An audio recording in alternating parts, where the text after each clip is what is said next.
E aí, rapaz, como é que tá? Fala, seu Lucas, tudo bem, cara? Eu tô com essa voz sensual aqui de amidalite.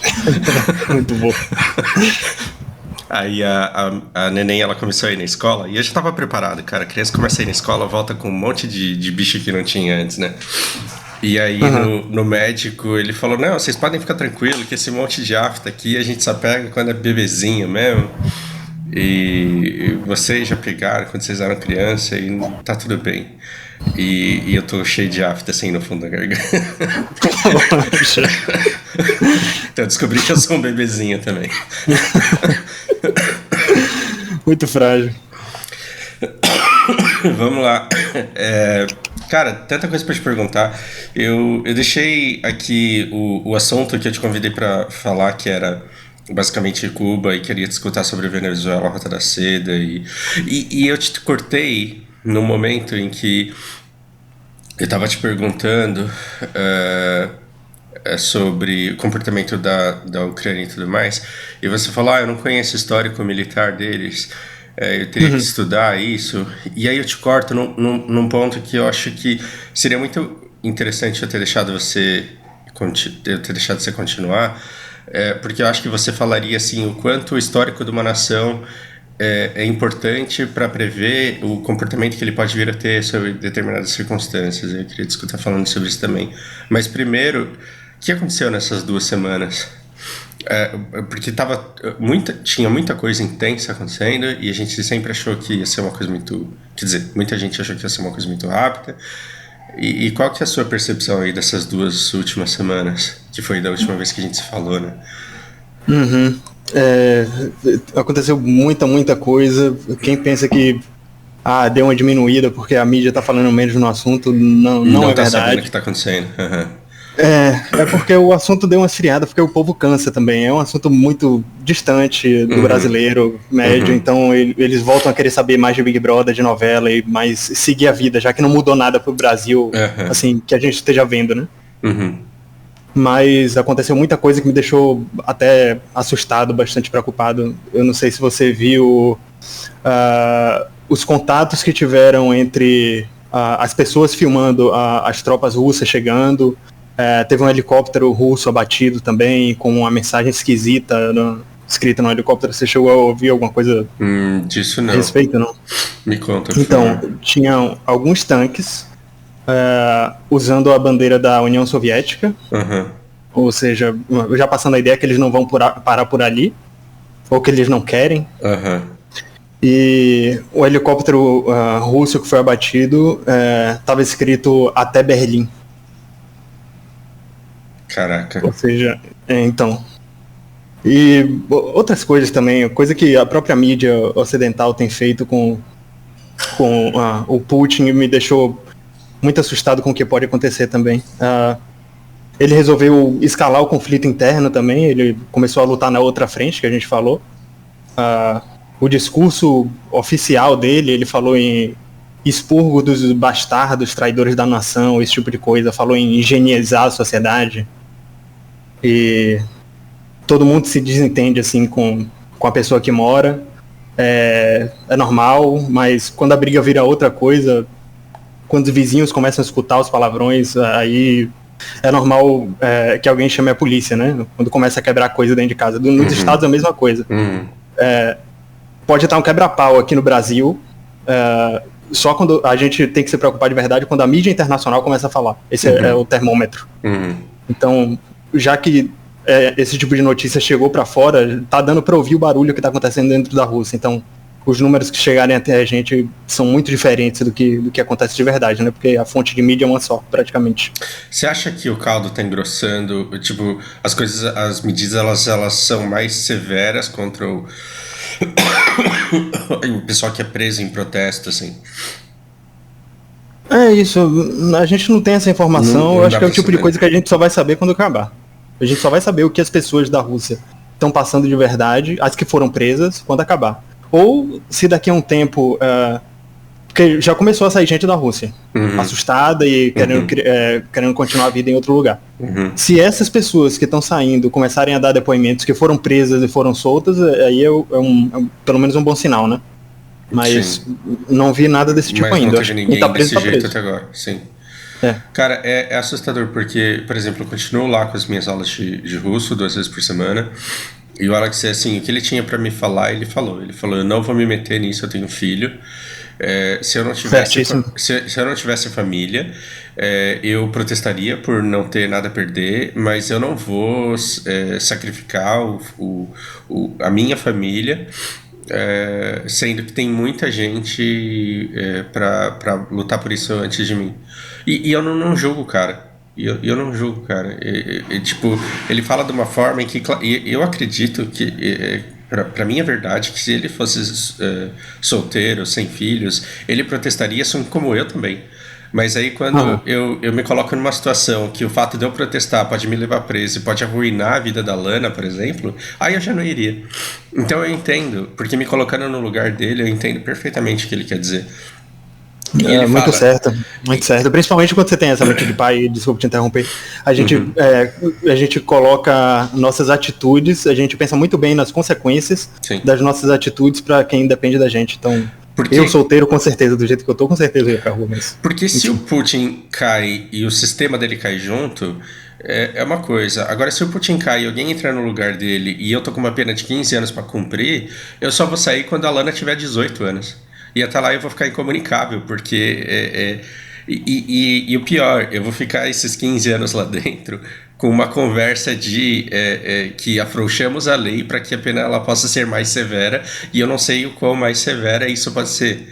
Então na Rússia tá todo mundo com muito medo do que pode ser isso, que pode ser o agravante de simplesmente falar sua opinião contra o governo. Tem um canal muito bacana que é... eu não consigo falar o nome do canal agora, mas eles entrevistam pessoas na rua e é assim, assustador o número de pessoas que falam, não vou responder porque isso daí é uma armadilha. E os caras não dão a opinião deles com medo de que isso possa ser usado contra eles.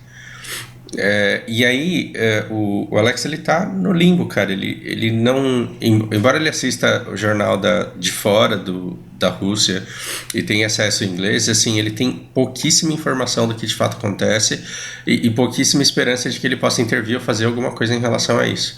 E pouquíssima esperança de que os russos em torno dele comecem a falar aquilo que eles sentem de verdade. Então sim, assustador. Você saberia dizer se o vídeo do Schwarzenegger chegou nele? Não cheguei a perguntar. Mas você sabe o que é, né? E ele demonstra, assim, até falta de interesse de falar sobre o assunto. E ele tá me dando menos espaço e eu tô respeitando completamente isso. Então, quando a gente começa a falar de guerra, ele já volta para os verbos e para os advérbios. E eu tô respeitando muito isso, porque eu imagino o quanto esteja sendo difícil para ele também falar a respeito. Muito normal ter medo, muito normal estar paranoico e tal. Mas assim, na comunidade internacional tá começando um sentimento de pânico assim, nos líderes, porque até pros chefes de Estado que estão em volta, né? Eles estão entendendo que o Estado, assim, essa estabilidade que tem na Europa há bastante tempo já, desde o alemão maluco, essa estabilidade está ameaçada agora, porque... Sim. Existe o problema da Rússia enquanto o Putin oprime as pessoas. Ele pode causar um incêndio maior do que a guerra na Ucrânia. Entende isso? Ele pode causar um problema ainda maior. A migração das pessoas pode dar outra crise de refugiados, e a Rússia tem uma população 3 vezes maior que a Ucrânia. A Europa não tem hoje condições de segurar isso. Sim. Aí... É o que dizem, assim, se fosse um país pequeno ou um país pobre, daria para ignorar, fechar a fronteira, matar o presidente, vida que segue, mas isso, assim, não é o que estou dizendo, né? Esse é o comportamento dos estados. Mas a Rússia, com bomba nuclear, com assento permanente no Conselho de Segurança, metade do rastro, né? É mais uma crise de refugiado certa. Aham. E aí a Europa não tem condições de tancar isso, né? É, Uhum. como que tá? Os ucranianos, eles ainda continuam sendo bem-vindos, assim, tá, bem-vindos por questões humanitárias, sim, mas o que vai ser de todos eles que estão indo para a Polônia e da Polônia indo para outros países ali da Europa? Eu acho que por eles estarem mais adaptados à cultura ocidental, eu acho que vai estar tudo bem por muito tempo. Eu acho que eles nunca vão ter a rejeição que os africanos e as pessoas do Oriente Médio têm, por exemplo. Sim, sim. Tem os casos Mas, lá na fronteira de barrarem gente, de barrarem outros tipos outros refugiados tentando passar juntos, mas não ucranianos. sim, sempre teve isso. Uhum, A Turquia, por exemplo, a uhum, Turquia é o funil do Oriente Médio. uhum, Eles não deixam passar. Isso é um acordo entre o governo turco, isso é um acordo histórico, inclusive, uhum, entre o governo turco e a União Europeia, justamente para eles controlarem a quantidade de pessoas que passam para a Europa. uhum. E isso deixa a Turquia com superpopulação e tal, mas eles são subsidiados bastante para tancar isso aí. É engraçado, né? O quanto a gente, quando é criança, acredita em bem e mal, e depois parece que sua consciência vai expandindo e você vai descobrindo que as coisas não são tão simples assim. Então, É, basicamente, a informação é: você tem uma destruição desses países da Rota da Seda, e aí eles são mantidos em pobreza, e aí quando eles tentam fugir, você paga para um cara não deixar passar pela catraca ali, porque os pobres têm que ficar na moradia dos pobres. É basicamente isso que acontece, né? Tipo, eu levo só o seu é, petróleo, mas as pessoas não. sim, isso aí. A gente só quer o que tá embaixo de vocês aí. Exato. Sim. É bizarro. Então, quando alguém fala, nossa, é engraçado porque eu perdi uma amizade de tabela, de tabela assim. Eu tenho uma grande amiga que é a Márcia, e a Márcia tinha uma grande amiga, não sei se tão grande assim, mas a gente se conheceu e aí ela foi pra Irlanda. E aí, assim, ela da Irlanda, cara, a gente começou eu comecei a se acompanhar no Facebook, né? E era Uhum. impressionante o quanto de post que ela tinha xenofóbico, do tipo, o que que esses muçulmanos vêm fazer aqui? O que que esses caras de baixo vêm fazer aqui? E eu não entendia muito aquilo, sabe? Eu falava, você é contra a imigração na Irlanda, é isso?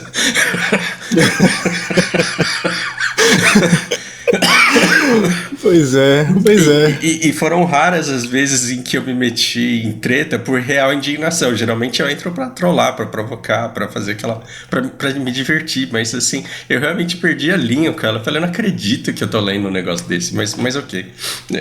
E as pessoas, elas de fato pensam desse jeito porque elas se limitam ao. Turbante ruim e a cruz bom e turbante ruim, né? Como se fosse o Animal Farm. Mas vamos lá, eu vou ser o advogado do diabo aqui. Uhum. Ela tem sua parcela de razão. Eu acredito que ela tem razões para ter esse tipo de Sim. comportamento, para ter esse tipo de aversão. Porque a cultura do brasileiro é muito mais próxima da do português e, consequentemente, do resto da Europa. Uhum. E a do árabe é completamente diferente. Eles vêm Uhum. de um país que mulher nem é gente, por exemplo. E você não E aí, pode conviver no mesmo lugar em harmonia, né? Porque os choques culturais eles são muito grandes, né? sim, e aí você vai defender o direito das mulheres lá dentro, e as mulheres que vieram de lá não querem defender esse direito. Uhum. Entende? É uma mistura muito esquisita, muito perigosa. Eu não sei se a melhor maneira também é abrir a porteira e deixar todo mundo se misturar. Eu não sei, eu não tenho Uhum. resposta para isso. Uhum. Preciso Uhum. estudar mais. Mas aí, o que é que eu digo para as pessoas que moram nesse lugar? E seus governos aceitam que entre qualquer pessoa e aumenta a violência doméstica, aumenta a violência generalizada, você Uhum. fica com medo de andar com seu celular na rua, coisa que a gente tem no Brasil também. Mas você fica Eu. com medo de ser assaltado lá porque chegou um monte de imigrante árabe que não tem a mesma educação que o europeu, enfim. É fácil falar de bondade e de maldade quando o problema a ser resolvido não é nosso, né? E sim, se você abre a porteira imediatamente, você tem que lidar com. Vai ter um nivelamento e você vai ter que lidar com todos os problemas dos países mais pobres de uma hora para outra. Sim, a Sim. coisa não é fácil assim, desse jeito. Sim, a curto prazo eu acho que aconteceria esse nivelamento, mas eu acho que a longo prazo muito benéfico, parando para pensar mais. acabaria com muitas guerras, né? Porque você só consegue uma guerra porque você consegue demonizar o outro e o intercâmbio, assim, e fronteiras totalmente abertas, seria muito difícil você conseguir demonizar um povo, porque você teria acesso a representantes desse povo, assim. Uhum. Outra coisa que tem tirado o sono das pessoas é o isolamento da Rússia. Porque assim, não é só o isolamento da Rússia quando eu digo as pessoas que estão sofrendo com as sanções e tal, coisa que a gente já comentou. O isolamento do próprio Putin. Uhum. Existe um perigo imenso nisso, porque assim, a gente teve uma matéria que chama Modelos de Análise de Política Externa. E a gente se aprofundou no estudo do comportamento humano e no processo de tomada de decisão. E aí a gente estuda a vida pessoal como termômetro das decisões do indivíduo. E aí a gente percebe que uma briga de casal, um filho que tira notas ruins, a morte de um parente próximo, qualquer elemento mundano pode ter feito o Putin ter acordado com a pá virada, por exemplo, e mandado invadir. Uhum. E para além disso, assim, o isolamento é perigoso porque a introspecção pode deixar as pessoas paranoicas e ele pode estar desconfiado das pessoas mais próximas. Imagine isso somado à experiência de um cara que foi da KGB. Qualquer um pode ser um americano infiltrado em qualquer lugar, pode ter uma escuta, os americanos estão ouvindo até meu pensamento. Putin é o ser humano mais perigoso do mundo, até agora porque ele tem acesso ao botão que dispara as coisas, tudo. Sim, então é muito poder na mão de uma pessoa só. Não só conscientemente, pelo que ele pode fazer inconscientemente, só de cabeça quente.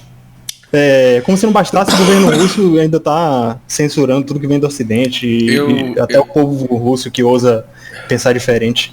Eu saio escutando muita coisa por aí, do tipo, ele pode estar com um diagnóstico de doença terminal, querendo deixar o legado dele, ele ensaiou a vida inteira, né, tendo todo esse poder na mão e de repente ele pode estar querendo usar. E tem o fato dos oligarcas que tiveram do lado dele, envenenando todos os rivais dele, agora estarem contra essa guerra e querendo que ela acabe logo porque eles estão sofrendo com isso. Essa reclusão, sim, ela é perigosa. Primeiro, por isso, porque você começa a desenvolver um monte de ideia paranoica de que todo mundo está contra mim. E segundo, porque você se isola das possíveis pessoas que poderiam te dissuadir de continuar na merda que você está fazendo, né? Isso. Tem isso também, né? Você começa a desconfiar das pessoas próximas, são seus freios. A pessoa que você confessa, seu psicólogo, sei lá, pode ser um amigo de infância, pode ser o Lukashenko lá, presidente da Bielorrússia, ele começa a desconfiar desses caras. E aí, acabou. Meu Deus. No fim, na hora dessa que ele mete a mão no botão. Eu tenho uma aluna de português e ela tá na West Virginia ali, e Estados Unidos, cara, não tem nada a ver com a paçoca. Mas é impressionante o quanto ela tá assustada e tá querendo sair dos Estados Unidos. Porque ela fala, pode não acontecer absolutamente nada e nunca chegar aqui, mas pode chegar também, então se eu puder ir pro Brasil, eu vou. Então, assim, ironicamente, o Brasil é um dos melhores lugares para se estar nessa situação. Sim, cara. O Bolsonaro pode falar as merda que for, ninguém vai perder tempo, nem gastar o dinheiro com ele. Agora sou eu, né, que não quero vocês aqui. Assustador. Eu tenho... Bom... O Alex, eu já sabia que ele estava muito desinformado e muito por fora. Uma pessoa que eu achava que estava extremamente por dentro de tudo que estava acontecendo era a Anastasia, que é a minha outra professora ucraniana. E ela me jogou algumas coisas que eu achei meio estranhas essa semana. Porque ela me falou assim, olha, ontem... Peraí, deixa eu ver que dia que foi. Se eu estive com ela no sábado. Na noite de quinta para sexta... Ela falou que foi a primeira noite em que eles não tiveram nenhuma sirene, porque nenhum ataque foi feito. E ela vê isso como um incrível progresso das tropas ucranianas que estão conseguindo impor seus espaços e avançar nas negociações. O quanto ela está enganada com tudo isso, porque na verdade está acontecendo um monte de outras coisas que talvez ela não esteja sabendo. Não sei, a gente mesmo não vai saber ainda, porque as rodadas de negociação estão acontecendo no mais absoluto sigilo. O que eu sei, assim, é que a gente tem que dar um pirulito pro Putin. Qualquer coisa pra ele dizer que ganhou a guerra, Eu acho que eu cogitaria até metade da Ucrânia. Até a parte sul ali que ele já meio que conquistou e que é o que não, a sul não. A sul não, tá maluco. A sul é o que ele quer, pra empobrecer a Ucrânia e invadir mais tarde. É melhor dividir a Ucrânia no rio, sabe? Não tem um rio que corta a Ucrânia no meio certinho? E dá metade lá já tem mais russo mesmo. Uhum. Isso, dá Sebastopol, dá a Crimeia pra ele, que ele já pegou mesmo, e dá o leste. E é isso. Uhum. Pronto, divirta-se. Você tem metade da Ucrânia, parabéns, você conquistou um território. É a melhor coisa, porque se dá o sul, a Ucrânia perde Odessa. Não pode. E aquela coisa que a gente falou daquela faixa de terra que cobre todas as praias da Ucrânia, ele focou as tropas lá. Sim, talvez seja de grande interesse dele empobrecer a Ucrânia para que os ucranianos não fiquem com essa cara de serem os russos que deram certo, simplesmente porque eles estão melhores colocados e basicamente com as mesmas riquezas e competindo e ainda cobrando royalties. Então, sim, para a própria moral do povo russo e para amenizar o sentimento, ele teria que ter uma vitória que empobrecesse mais ainda, né? É porque a Ucrânia é pobre pra caramba, mas comparado com a vida média do russo hoje, ela meio que tá se destacando e rico sempre é o vizinho que ganha R$100 a mais, né? Sempre. Todo isso aí você falou a receita para todos os governos populistas. Eles sempre têm que achar o inimigo em comum, e o inimigo comum, curiosamente, por coincidência, é sempre mais rico do que eles. Sim. É sempre o mais rico do país. Por quê? Porque você canaliza todo o poder do ressentimento do russo que vê os caras na Ucrânia falando russo e fazendo negócio com toda a Europa e vendendo as coisas e comprando por estar mais perto, enquanto o país dele está sancionado. Então esse ressentimento ele existe, ele só não pode ser admitido, né? O russo ele não vai admitir, eu tenho inveja do meu vizinho porque ele ganha mais do que eu e anda melhor vestido. Mas quando vem um cara querendo empobrecer esse país, a probabilidade dele ficar quieto ou de ele apoiar essa decisão é muito grande.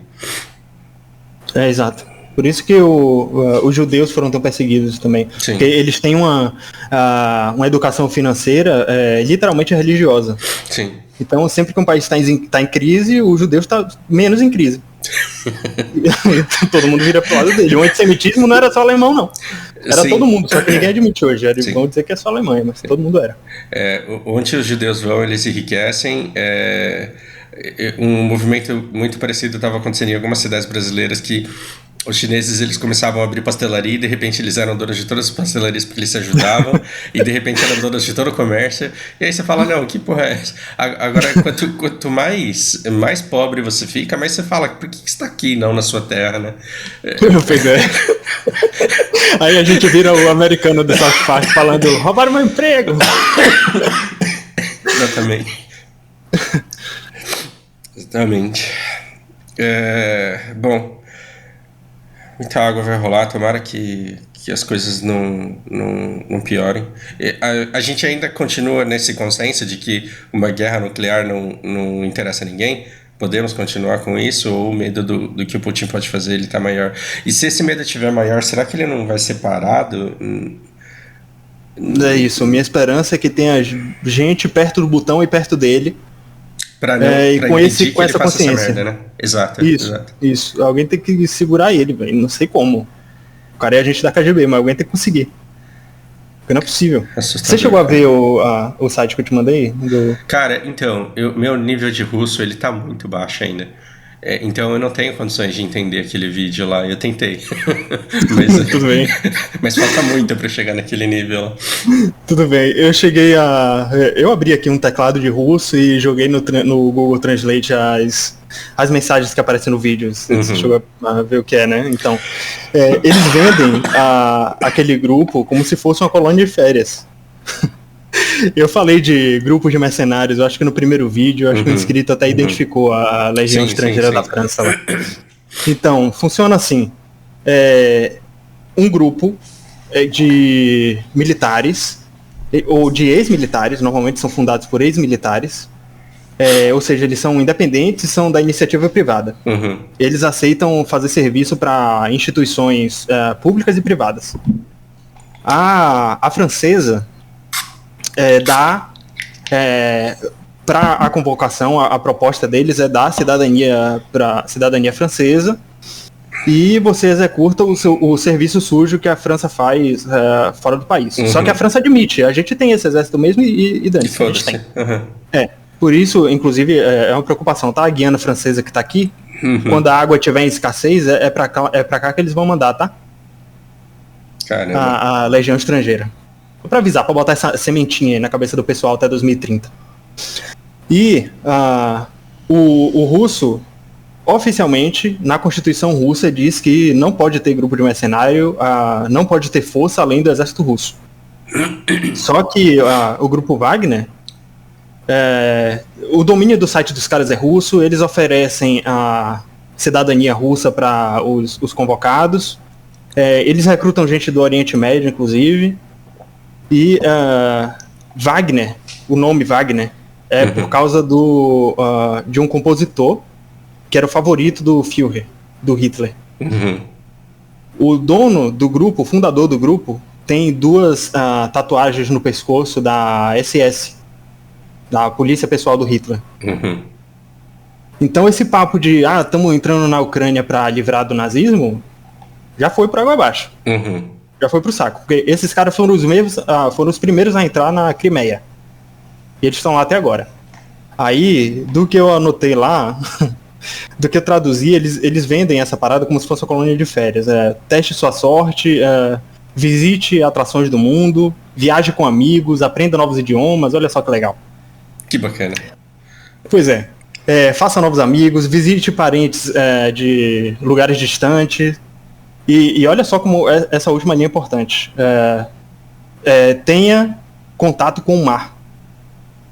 O russo, com tudo que a gente falou da distância, das cidades com a costa, a relação entre conservadorismo e progressismo, o quão conservador pode ser um país grande que não tem nenhuma saída para o mar. Entende qual é a treta? Sim. Ocidente contra o Oriente. E não é porque eles estão lá e a gente está aqui. Não, é porque a gente gosta desses costumes, gosta muito, nunca teve acesso aos outros e não vai mudar, a gente não quer mudar.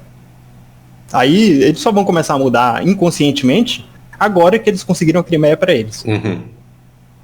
Então a mudança vem daí para frente.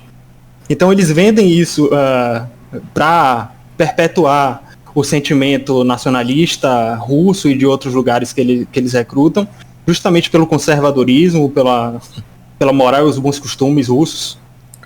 E estão dando justamente a ferramenta que vai deixar eles progressistas no futuro, que eles não vão ver. Isso é muito louco. Nossa, cara. É impressionante o quanto esse tipo de conversa é importante para a preparação das gerações futuras, porque eles precisam saber o tamanho do problema que eles vão ter. Agora você entendeu, né? A minha indignação quando eu disse que como é que isso não é ensinado na escola? Então. Como que isso não é ensinado na escola, cara? Velho. Na escola estão fazendo os alunos decorarem a área do Brasil e os nomes dos... Enfim, isso é um sacrilégio. Bom, eu vou fazer uma pausa para ter menos distorções e a gente começa a falar sobre Cuba, peraí. Beleza. Vamos lá, vamos falar de Cuba. Vamos falar de Cuba, por onde é que a gente começa? Eu quero saber o que os Estados Unidos ganhou cedendo Cuba aliás, eu quero saber o que a União Soviética ganhou abrindo mão de Cuba. Porque eu acho que essa resposta, ela vai deixar qualquer pessoa que chegue perdida aqui querendo escutar a respeito disso, sabendo onde ela está pisando, sabendo para onde que a conversa vai. Tá. Assim, a União Soviética daquela época não tinha tanto controle, não tinha tanto interesse em ter um território tão longe do seu. O russo nunca gostou muito de sair de casa. Até dentro da Rússia, eles não gostam muito de ir para Vladivostok, não. Vladivostok tem poder de decisão perto de 0 em Moscou. Então,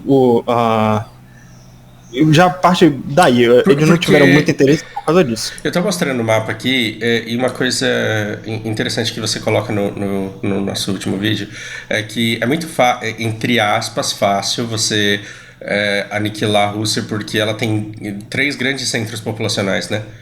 Que é Moscou, Certo. que é São Petersburgo, que é mais para o sul, e é onde está a grande concentração das pessoas.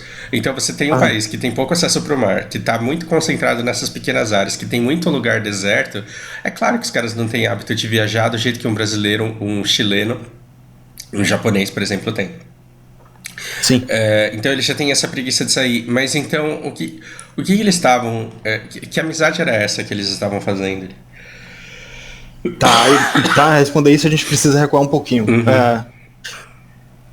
O que é que era Cuba antes do Fidel? Ela era uma ex-colônia espanhola que tinha inclusive boas relações com os Estados Unidos, mais especificamente com o estado da Flórida. Tinha um governo fantoche lá, o nome do cara era Fulgêncio Batista, era um militar cubano que foi eleito e virou ditador. Ele gostou de ficar lá, né? Igual todo ditador que é eleito. E aí, nessa época, Cuba estava entre os melhores IDHs do mundo. Eu não sei se você sabe, mas nessa época, no passado da América do Sul era muito próspero. A gente viu um futuro muito bom. A Argentina já foi o país mais rico do mundo. Paraguai já foi um país espetacular antes de... Sim. Né? Venezuela já foi, Cuba já foi. E aí, qual foi o grande problema? O que é que fez Cuba ser o que é hoje? Os dólares nessa época ficavam e circulavam em Cuba. Isso era saudável para Cuba. Existia até uma conversa nos Estados Unidos, existia planos para a integração aos Estados Unidos, para Cuba ser mais um estado. E aí a gente pode até ver essa situação no filme do Poderoso Chefão. A gente via o que era Cuba. Era um país próspero, porém só tinha cassino e bordel, para não falar a palavra com P. E aí, quais eram os problemas sociais em Cuba? Eram os mesmos dos Estados Unidos. A população tinha a maioria preta e parda, e por isso ela foi facilmente convertida pelo Fidel na época, né?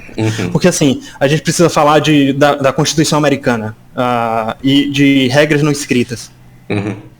A Constituição Americana, se você for ler, até na época que ela foi escrita, ela é linda. Ela dá direitos individuais para todo mundo, assim, no papel. Para todo mundo, para todo homem, seu direito à propriedade privada, direito de livre associação, livre comércio e tal. E o direito de se defender de qualquer instituição, estrutura estatal, enfim. Qual era a regra não escrita dessa Constituição? A regra não escrita é que todas essas coisas boas, tudo que tinha de bom na Constituição, só valia para homens brancos. E nos Estados Unidos inteiro, a maioria de homens brancos. Por isso que funcionou bem para eles durante todo esse tempo. Inclusive, saiu essa Constituição e ainda tinha escravidão nos Estados Unidos. Agora imagine todos esses problemas no futuro estado dos Estados Unidos, que a maioria das pessoas é preta. Para quem vai funcionar essas regras não escritas, né? Então, a primeira motivação do Fidel vamos tomar a Havana em nome da moral e dos bons costumes, porque estão fazendo no meu país um bordel. E aí ele usou esse discurso dos homens brancos americanos, imperialistas, que são mesmo, para tomar Cuba. Ele tentou um golpe antes, um golpe que foi frustrado, e assim, isso é coisa da academia, tá? A gente tem um consenso de que o erro de Cuba nessa época com o Fidel foi prender e não matar.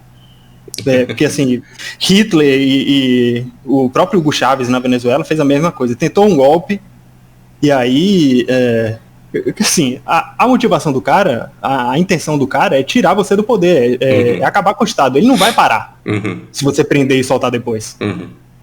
E aí ele teve a brilhante ideia de ir para o sul da ilha e converter as pessoas aos poucos. Fazer a revolução de baixo para cima. Porque a primeira tentativa de golpe ele foi direto para Havana, com acho que umas 100 pessoas em um barco. É maluco. E aí ele começou com a transmitir as ordens de guerrilha e fazer a cabeça das pessoas, porque ele tinha um puta talento natural pro discurso. Inclusive ele saiu da cadeia assim. Outra coisa em comum que ele teve com o Chávez e o Fidel, o problema desses caras é deixar eles falarem. Sim. Porque ele conseguiu engambelar os juízes. E a gente tem políticos hoje que conseguem também, fazem a mesma coisa. É que talvez tenham sido 3 grandes psicopatas, né? E muitos deles são extremamente inteligentes e aí quando você tira o filtro do pudor e da moral, assim, aí ninguém segura o cara mais, né? Isso, ninguém sabe como é que funciona a cabeça do cara, ninguém sabe quais são as intenções deles e a medida que eles falam e a maneira como eles falam, eles cativam todo mundo. Sim, você acha que vai ser as 1000 maravilhas do governo do cara. Sim. Ele só mostra quem é depois que ele assume. Você sabe que psicopata, isso fonte vozes da minha cabeça, assim. Mas psicopatas, eles passam o rodo na mulherada, desculpa o termo, meninas, mas eles passam o rodo na mulherada porque eles são muito bons em criar cenários e extremamente palpáveis, reais, de como a vida será com ele, né? Então ele diz quem é, ele diz o que ele pode proporcionar, e tudo criado pela imaginação dele, e ele cria um mundo tão envolvente que a mulher agarra e ela fala, não, eu quero viver tudo isso mesmo. E se faz isso com o coração de mulher, imagina assim com as armas dos soldados, né? Quando você vende uma causa de maneira perfeita, quando você vende aquilo que o mundo pode ser, é muito difícil você competir com a imaginação, porque na imaginação, no ideal, tudo é perfeito. Então quando alguém faz você acreditar no ideal, você morre por ele. É isso, o cara que faz isso, ele não mente. Assim, ele forja uma verdade. Às vezes ele mesmo acredita nisso. Sim. E o cara que tem esse poder pra fazer isso com a mulherada não é ninguém do lado do cara que consegue fazer isso pro público. Com uma nação, sim. Com a nação, sim, pra milhões de pessoas. E aí, inclusive essa postura de revolucionário, que a gente sempre fala, o revolucionário, ele não é revolucionário para sempre, tá? Isso aí é palavra de Lenin, inclusive. Qual é a primeira coisa que o revolucionário faz quando chega no poder? É manter as estruturas anteriores, só que com ele no comando. Se tornar conservador. Sim, se tornar conservador. A gente não é mais revolucionário, a revolução já foi. São os porcos do Animal Farm, né? O cara, ele nega até a morte que vai ter um moinho, mas aí quando ele derruba o inimigo dele, aí ele vai e faz. Aí ele quer fazer um moinho. Exato. Aí só para contextualizar, tudo que aconteceu até agora, nada se falava em esquerda, em marxismo, em comunismo, nada disso. Tá? Isso só começou pouco antes do Fidel tomar o poder, quando o Che Guevara chegou. Então... Ele que trouxe essa ideia pro Fidel. Foi no meio da Rádio Guerrilha lá. Que aí o Guevara chegou como o Hitler do grupo. Ele chegou de médico. E aí, no meio da treta, ele descobriu que ele era muito melhor de DPS. Que ele matava bastante. Ele virou um dos generais do exército do Fidel. Era Fidel, Raul e o Guevara. Virou um dos 3. Uma das 3 mais importantes de Cuba até hoje, né? Cheio de monumento dele lá, enfim. E aí, tanto é que depois que Fidel chegou no poder, sabe qual foi o primeiro contato dele para resolver os problemas de Cuba? Porque assim, ele não tinha condições de sustentar o regime, ele não tinha muita perícia assim para ser um bom político, para ser um administrador público. Ele não tinha tomado um curso de ciência política, nada. Então, de administração pública, nada. Ele só tinha discurso. Quem foi o primeiro... Qual nação foi a primeira a ele estabelecer contato para pedir ajuda? Estados Unidos da América. Ele foi primeiro na Flórida. E aí, o primeiro erro dos Estados Unidos. Alguém devia ter molhado a mão do Fidel, velho. Os caras ficaram muito ressentidos, porque eles tinham acabado de derrubar um governo que os americanos apoiavam. E era o lugar onde eles faziam a festa, né? Literalmente. A Las Vegas que existe hoje era em Cuba. Não existia Las Vegas antes de Cuba. Eles foram fazer isso lá e Las Vegas está muito bem obrigado. Por aí, por esse viés da maneira como eu falo aqui, já dá para entender que, para mim, seria muito melhor, mesmo naquela época, se Cuba tivesse integrado os Estados Unidos.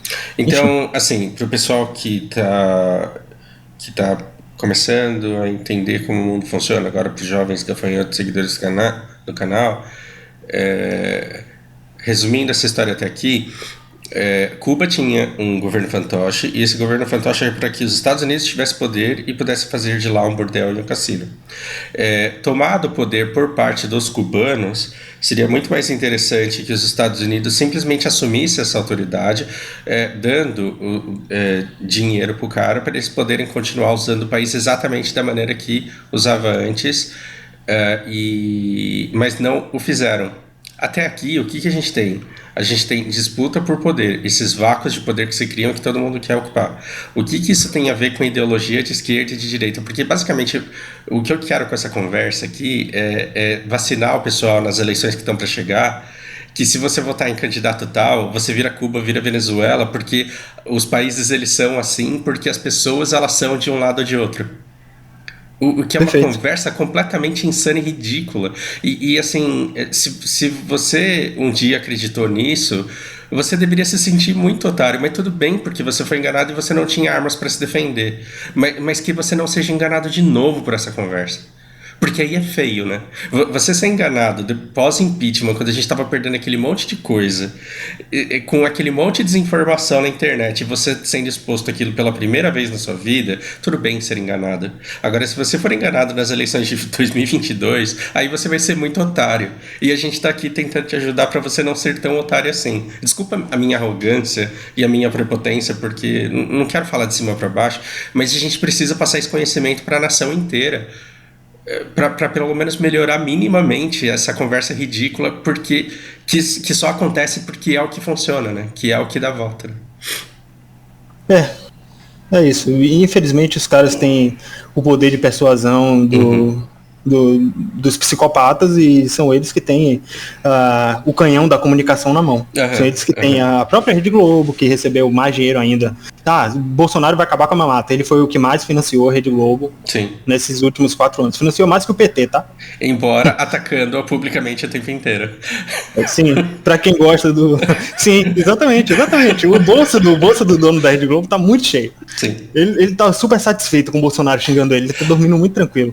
Então vamos combinar com a Folha aqui, que eu odeio vocês, que é um negócio que já se faz no Brasil há muito tempo. Você pagar um jornal para falar mal do governo, mas terminar de forma inerte, de forma que as pessoas não terminam com informação suficiente e com nada substancial para derrubar de fato, e aí tá tudo bem, né? Pois é. Pois é. E aí, só depois que os Estados Unidos deram essa patada no Fidel, disseram que não iam financiar nada, só aí que ele passou a vir o Guevara, que foi de país em país, veio aqui no Brasil, inclusive, ganhou uma condecoração do presidente que foi deposto em 64. Foi até a União Soviética, foi até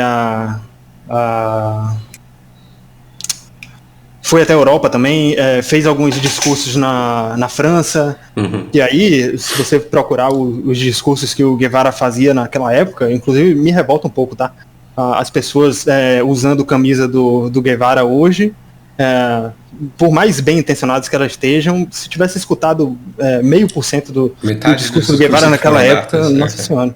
Sim, defendia abertamente fuzilamento e matava gays e negros também, ele era racista, enfim. Era outro maluco. E aí, a primeira troca de farpas mesmo entre Cuba e Estados Unidos foram com os fugitivos e marginais enviados para Miami, porque o governo de Cuba ficou insustentável, não tinha dinheiro para alimentar todo mundo, e exatamente o que ele fez, encheu os barcos com essas pessoas que ele ou que não simpatizavam com o regime, e que ele não queria sustentar de qualquer jeito, que de qualquer jeito ia ser custo para o Estado. E aí foram todos os gays, lésbicas, ladrões, gente que estava marginalizada naquela época. Eu não estou falando nada contra essas pessoas hoje, pelo amor de Deus. Aí, depois disso, deixa eu ver, eu tinha anotado alguma coisa mais para falar sobre isso. Começaram as invasões, agora operações dos Estados Unidos, tá? Eles ficaram muito incomodados também com essa população que os Estados Unidos também não queriam tomar conta de ninguém, principalmente que veio de outro país. um país que tomou um golpe e derrubou um governo que eles gostavam. Não estavam satisfeitos com isso. Foi o que eles fizeram. Eles treinaram parte dessas pessoas para tomar de volta o governo de Cuba.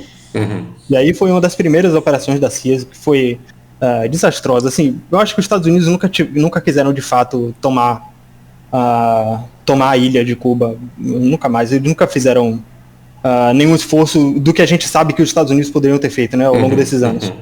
Se eles podem acabar com a Rússia com o pé nas costas, imagina o que eles podem fazer com a ilha do lado deles ali.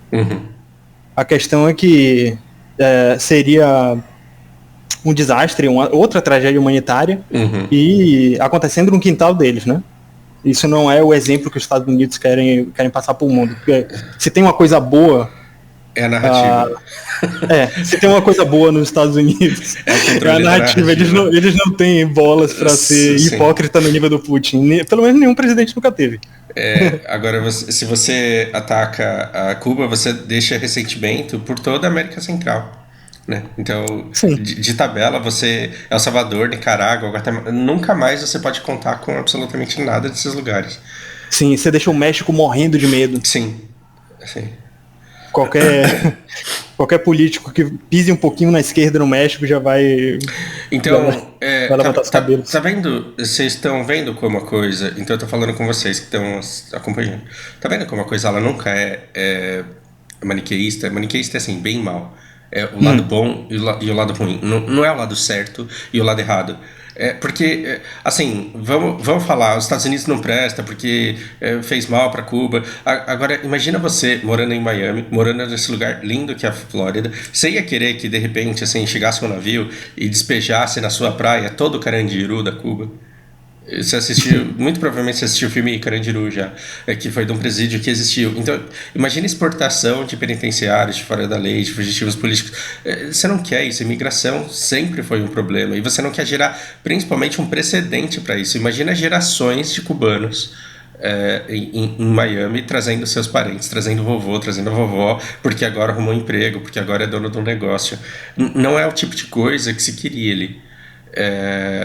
O que, enfim, só para tentar manter esse raciocínio de parar com essa coisa de tentar descobrir mas quem que estava certo no negócio, porque não é desse tava jeito todo que mundo funciona. errado.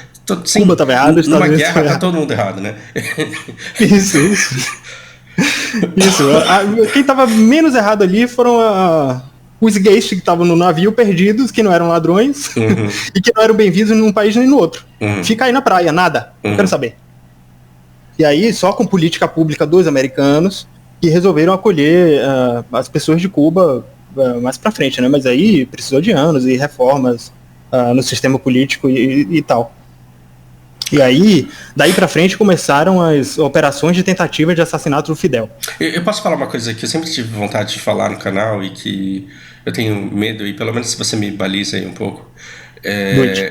Você acabou de falar assim que depois veio um pouco de acolhimento, mas ainda assim foi muito pouco e foi muito tempo depois.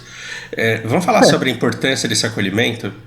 A importância desse acolhimento dos 100 anos depois, olha como é pouco, né? 150 anos depois, caramba, eu tô ficando velho já. Uns 150 anos depois, pode ser a diferença da comunidade japonesa no ABC e da comunidade negra nos morros do Rio. Porque basicamente, depois da alforria, você teve os negros deixados do jeito que eles estavam. Simplesmente, tá bom, você não é mais um escravo, não tem que te dar comida, vaza daqui, some. E tipo, vai morar em outro lugar, vai morar no morro porque eu não vou te dar absolutamente nada. E os japoneses que estavam chegando, fugindo da guerra ou antes dela, eles conseguiram pelo menos o mínimo de acolhimento no país, e o governo recebia os caras, colocava eles no caminhão e mandava pro meio do nada, literalmente pro meio do nada. Mas quando chegava no meio do nada, Cotia, o que era Cotia, tipo, tanto tempo atrás, assim, e falava, tá, planta aí nessa terra, fica aí, e ir embora. Então, esse mínimo de acolhimento fez com que depois aparecesse a cooperativa de Cotia, um monte de japoneses de segunda e terceira geração extremamente educados, pais que viraram fazendeiros, agricultores, pecuaristas, que viraram donos de quitanda, donos de pastelaria, que colocaram os filhos para estudar porque não podiam Não tinham mais um Japão para onde eles pudessem voltar, e colocaram os filhos para estudar durante toda a infância sem ter que trabalhar, de forma que eles passaram em odonto na USP.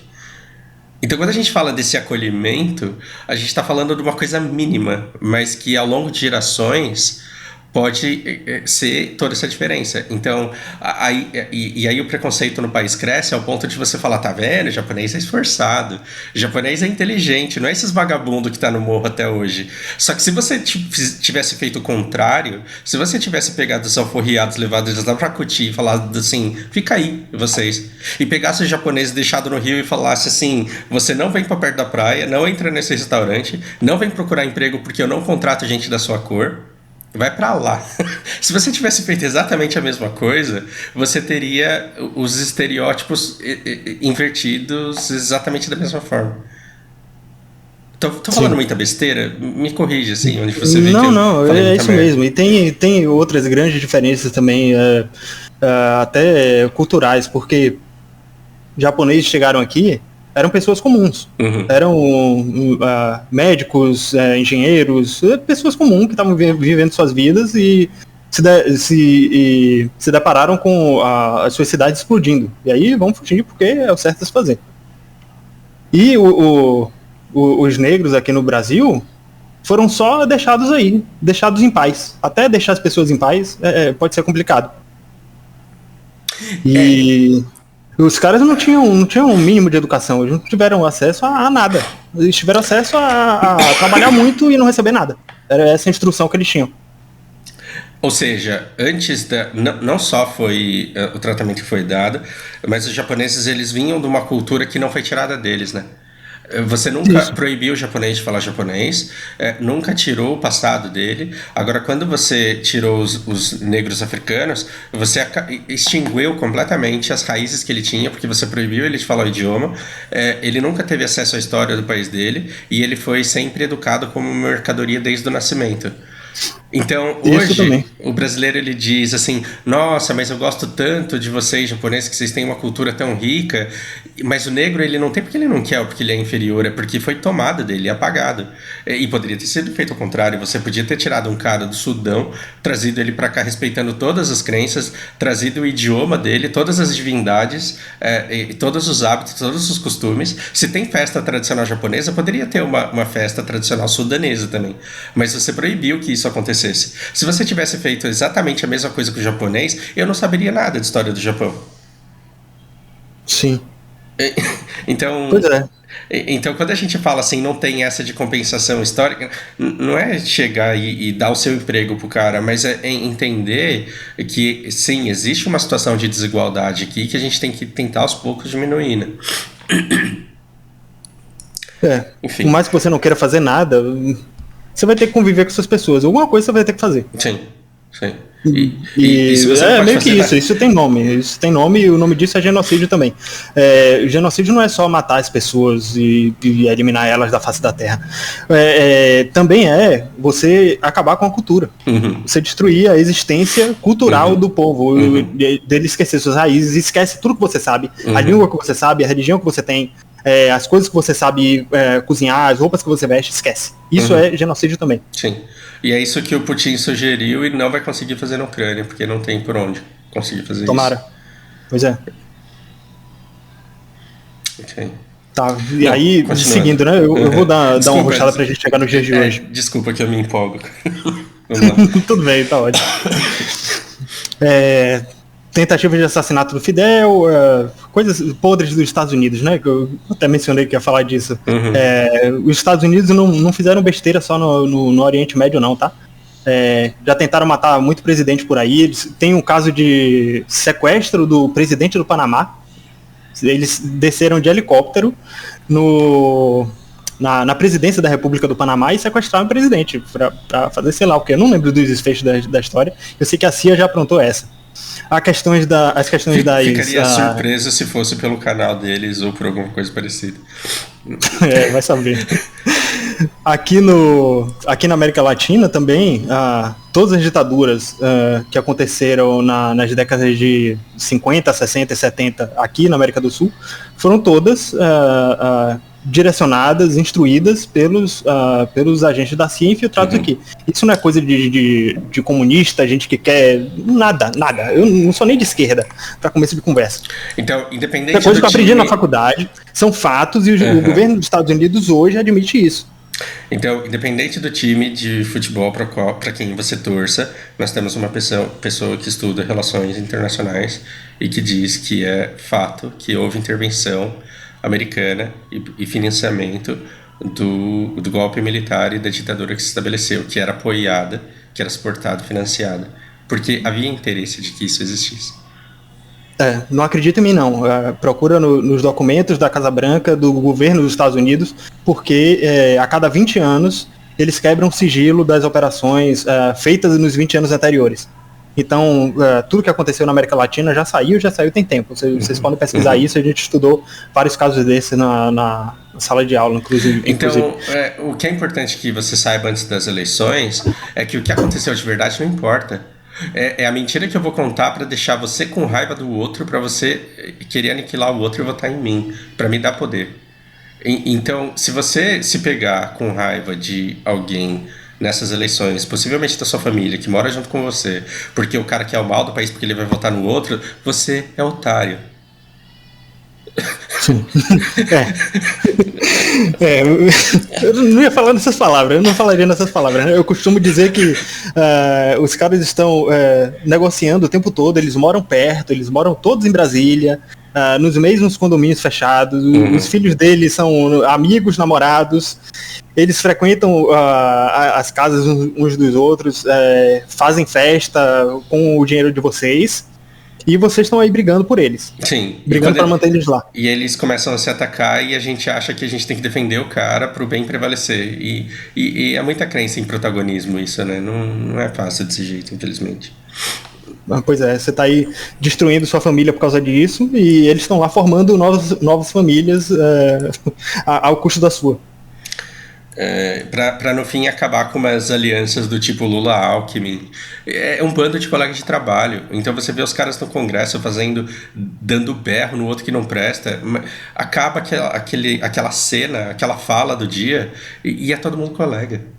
E o ódio ele vai descendo por todas as camadas da sociedade, mas eles estão lá. O pessoal que ficou brigando na CPI, eles estão todos lá trabalhando juntos e vendo quais serão as alianças que vão manter eles no poder nas próximas eleições. Pois é. Ok, eu vou parar de te interromper. Não, tá perfeito, velho.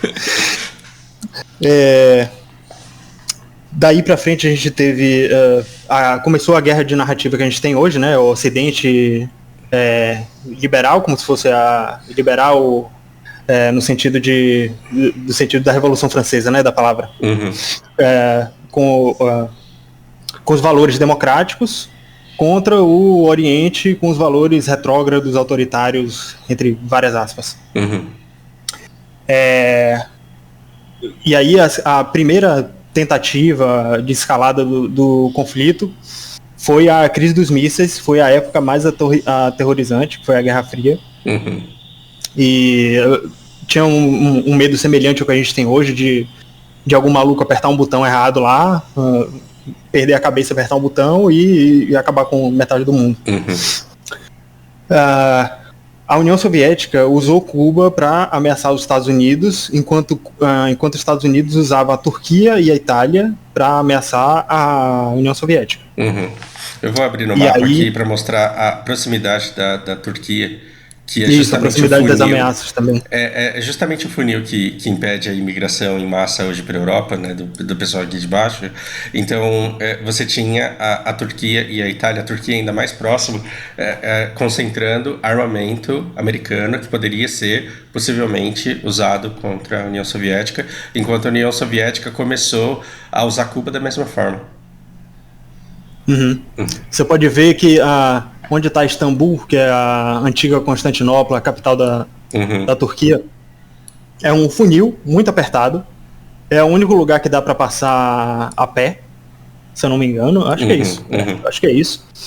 E você pode ver que todo mundo, todos os estões, o Irã, a Arábia Saudita, a Síria, Iraque, todo mundo tem que passar por ali. Sim, sim. Por isso que o acordo é tão efetivo. Não à toa o Império Romano, que uma vez dominou praticamente toda a Europa, ele, ao enfraquecer, né, ele foi dividido e concentrado mais em Constantinopla do que na própria Roma. Porque a posição estratégica desse lugar, na época, era muito mais favorável, era muito mais importante. Pro contexto da época, porque aí a gente já está falando da época das cruzadas. E quem é que ele já... Qual era o alvo dos Cavaleiros Templários da época? Então, o que era justamente o Oriente Médio. O que era o cálice, se não o Oriente Médio. Sim. E aí era muito mais interessante para eles sair de Istambul do que de Roma, na Itália, que era o centro do Vaticano, e aqui já estava todo mundo, o serviço já estava feito. Sim, para não dar toda essa volta aqui, sair de Istambul e descer para cá, sim. Isso. E aí aconteceu uma coisa muito parecida com o que está acontecendo hoje, essa coisa que eu falei do isolamento, das tomadas de decisões dos indivíduos em posição de poder, era uma coisa que a gente já tinha consciência na época e era o que tirava o sono de todo mundo. Então, foi a primeira linha telefônica entre os continentes, foi uma que ligou Moscou e a Casa Branca. Ligou Moscou e Washington, fica na costa aí um pouco abaixo de Nova York. E aí, qualquer coisa que acontecia, qualquer alarme falso, qualquer ponto estranho no radar, o presidente na Casa Branca ligava pro presidente no Kremlin e os dois se falavam imediatamente. Tá acontecendo alguma coisa? Você apertou um botão? Não, né? Beleza, desliga. Isso foi suficiente para resolver o conflito e justamente foi de onde saiu a negociação para tirar as ogivas nucleares de Cuba e da Turquia e da Itália. Para eles pararem de se ameaçar e desescalar o conflito. Inclusive, esse acordo foi feito com o Fidel. O Fidel autorizou a retirada das ogivas, né? Que ele era um Estado soberano, ele tinha que autorizar. E o Guevara ficou puto. Ele pistolou, porque ele queria que Cuba tivesse bomba atômica e era um absurdo que Fidel tivesse tranquilizando os americanos e se desarmando só por causa da União Soviética. Assim, nessa época já tinha conflito, inclusive, entre o Fidel e o Guevara. O Guevara estava na cruzada maluca dele de deixar o mundo inteiro socialista soviético ou cubano, que é que ele chamava. E o Fidel tava louco para que ele morresse em qualquer missão maluca dessa, e foi o que aconteceu. Então, antes de eu fazer mais um corte de segurança, é importante ficar claro que esses grupos aqui, eles estão lutando de novo por poder, e ninguém aqui está fazendo guerra porque acha que o capitalismo é certo ou que o socialismo é certo. Então, assim, era cada lado tentando ser mais forte que o outro e levar vantagem nessa disputa que existia. As pessoas estavam brigando por interesses que eles tinham e não para defender o socialismo e não para defender o capitalismo. E aí, já que você tocou nesse ponto mais ideológico, que é o que as pessoas mais se apegam, a gente pode falar já dos embargos. As grandes sanções que os Estados Unidos aplicam a Cuba. Porque vamos falar primeiro do imaginário que eu tô querendo combater aqui. Venezuela não vai para frente porque você tem um presidente mau que defende o PT. E Cuba não vai para frente porque os caras lá gostam do Lula. E isso é tão irracional, mas as pessoas elas não têm armas para se defender da propaganda que é feita contra elas, e elas realmente acreditam que se elas votarem em determinado candidato, eu não estou falando isso para defender o PT não, pelo amor de Deus, mas para mostrar o quanto esse debate político ele é insano. Né? Então o que a gente está tentando mostrar aqui é que não foi um partido político ou um ideal de esquerda ou direita, ou liberal, ou conservador, ou qualquer coisa que você possa pensar, que não foi o espectro político que levou a isso, e sim conflitos de interesse. E o porquê das sanções, né? A gente quer saber. Mas aí é que tá. Como é que funcionam as sanções de fato? Porque assim, a gente pode considerar que a ideologia errada ou aplicada de maneira errada não serve, para desenvolver um país. Você tem que acertar nas suas políticas públicas, você tem que acertar no que é que funciona para a sua região. Porque o socialismo que existia em Cuba é muito diferente do socialismo que é defendido nos países nórdicos, por exemplo. Vamos ser socialistas igual a Noruega, a Suécia, a Finlândia? Vamos. Beleza. Mas aí são os partidos de esquerda daqui que não querem. O que era o socialismo de Cuba? E as sanções aplicadas pelos Estados Unidos, né? No que diz respeito à restrição, quem restringe o comércio de Cuba é o governo de Cuba. Quem proíbe as pessoas de produzirem, quem proíbe as pessoas de comprarem de fora e de venderem é o governo cubano. Ele ele sempre quis controlar toda a produção e exportação, importação, toda a balança comercial do país. Os Estados Unidos, a sanção que tem para os Estados Unidos é que eles não podem comprar de Cuba. Eles não podem enviar dólares para Cuba para fortalecer o governo cubano. Só o governo dos Estados Unidos. Existe, se você está com o mapa aberto aí, você pode ir para direita embaixo, você vai achar Guantánamo. Tem uma prisão aí em Guantánamo, certo? Todos aqueles valores que eu falei das liberdades individuais que são defendidos abertamente na Constituição Americana não são aplicados aqui. E por que eu estou falando de Guantánamo? Eu estou falando de Cuba. Isso aqui é um território cubano, isso aqui não tem nada a ver com os Estados Unidos. Tem a ver porque existe uma prisão aqui que os Estados Unidos controlam. Quem está preso aqui tem cubano preso aqui? Tem, mas a maioria é do Oriente Médio, é da América do Sul, muçulmano, tem muito terrorista preso aqui. E aqui, para extrair informações deles, aqui é onde o filho chora e a mãe não vê. O governo cubano é conivente com os Estados Unidos, justamente nessa defesa dos próprios interesses. Os Estados Unidos financiam o governo cubano. O governo cubano, desde Fidel, antes disso, eu acho que esse acordo saiu em 1903, então todo mundo que esteve no poder em Cuba estava ciente disso e sempre foi conivente com isso. A gente vai ceder um território nosso, um pedaço do nosso território, para os Estados Unidos virem aqui fazer tudo que eles não podem fazer no território deles. Que aqui eles podem matar e torturar quem quer que eles entendam o que tem que fazer para extrair informações, para conseguir a inteligência da CIA e por aí vai. E aí a gente já quebra toda a narrativa, tanto dos defensores dos Estados Unidos quanto dos defensores de Cuba. Que não existe lado bom. Não existe. Eles estão fazendo atrocidades aqui, um sabe que o outro está fazendo e beleza. Cada um tem seu comércio, um não se mete muito na vida do outro. E Cuba é pobre porque aplicou a ideologia errada e os Estados Unidos é rico porque aplicou a ideologia certa. Aí, paciência. Assim, pro território deles. Eu não estou dizendo que você dá liberdade econômica para um cara no meio da África vai resolver a vida dele. Então, não me entendam mal quando eu digo que eu estou dizendo que a ideologia dos Estados Unidos é a certa, não. Estou dizendo que eles acharam um modelo político, econômico, funcional para o tamanho e para o posicionamento do território que eles têm. Certo? Não estou fazendo juízo de valor. Agora, o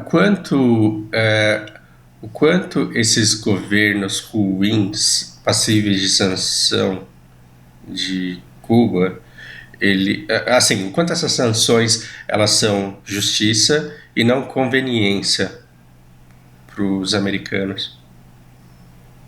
Justiça e não conveniência. Eu estou indo para um lado meio conspiracionista, mas para mim parece muito interessante que os Estados Unidos mantenham a Venezuela pobre e com um governo horrível, mas é um governo a quem se pode recorrer quando dá uma merda muito grande na Rússia, sabe? Você tá sabendo então, né? Você ter falado Sim. isso.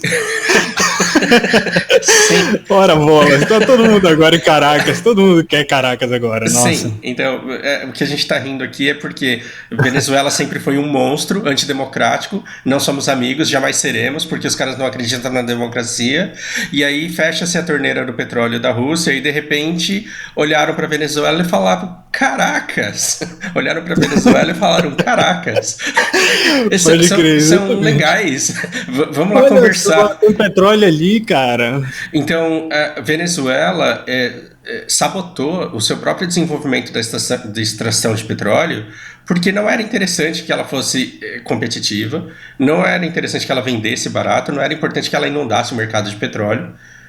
Então, assim, você tem o quanto o sabotamento da Venezuela à extração do próprio petróleo e da venda dele foi má gestão do presidente ou foi uma coisa extremamente conveniente para o mercado de petróleo no momento que ele estava vivendo.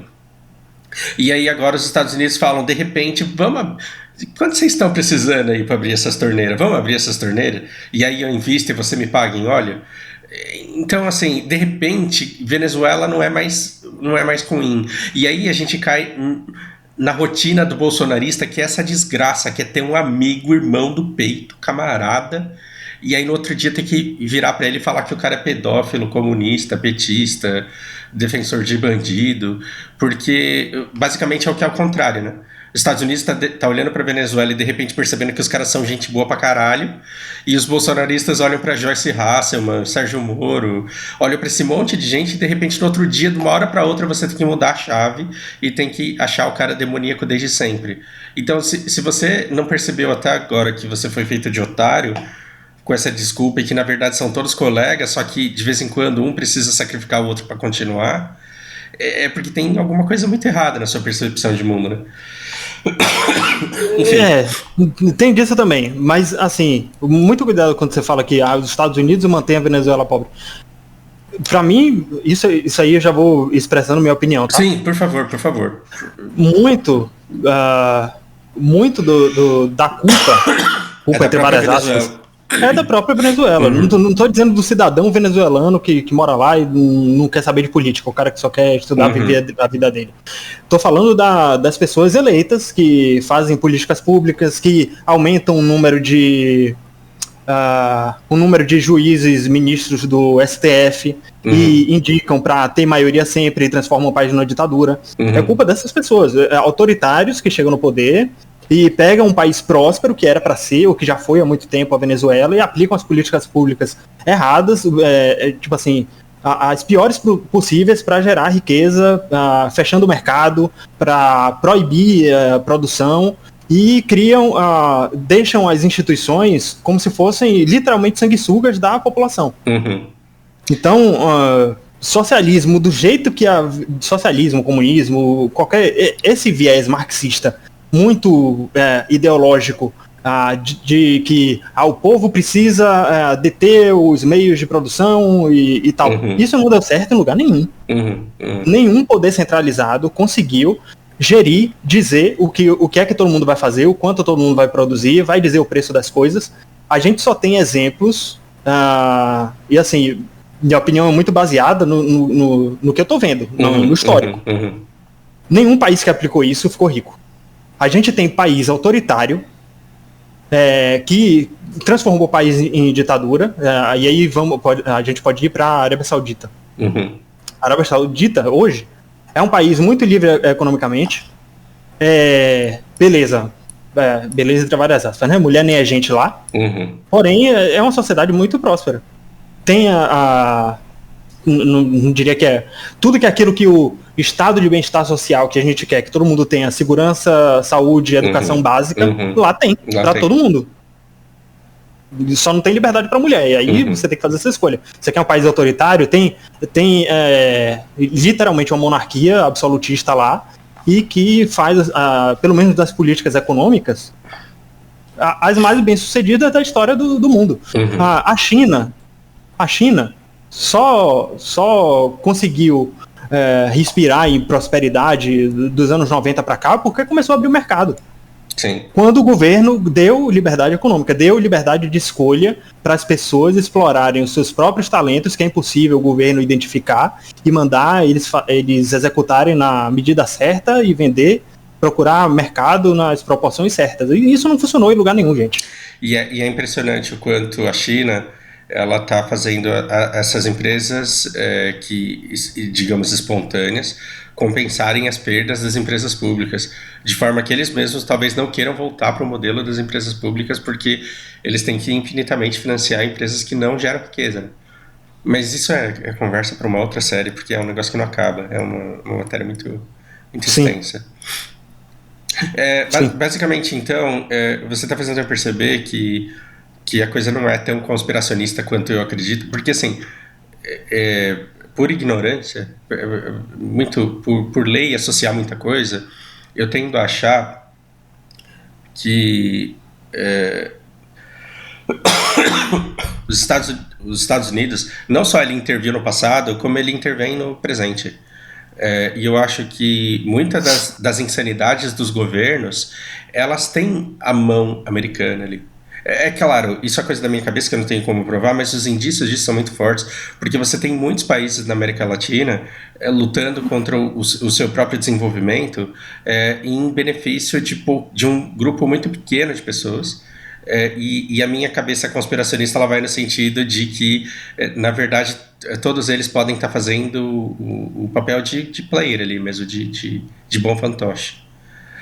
Mesmo sem saber, porque, por exemplo, será que o pessoal do MBL, será que quem se filia ao MBL sabe de verdade o que o partido dele está fazendo com o país?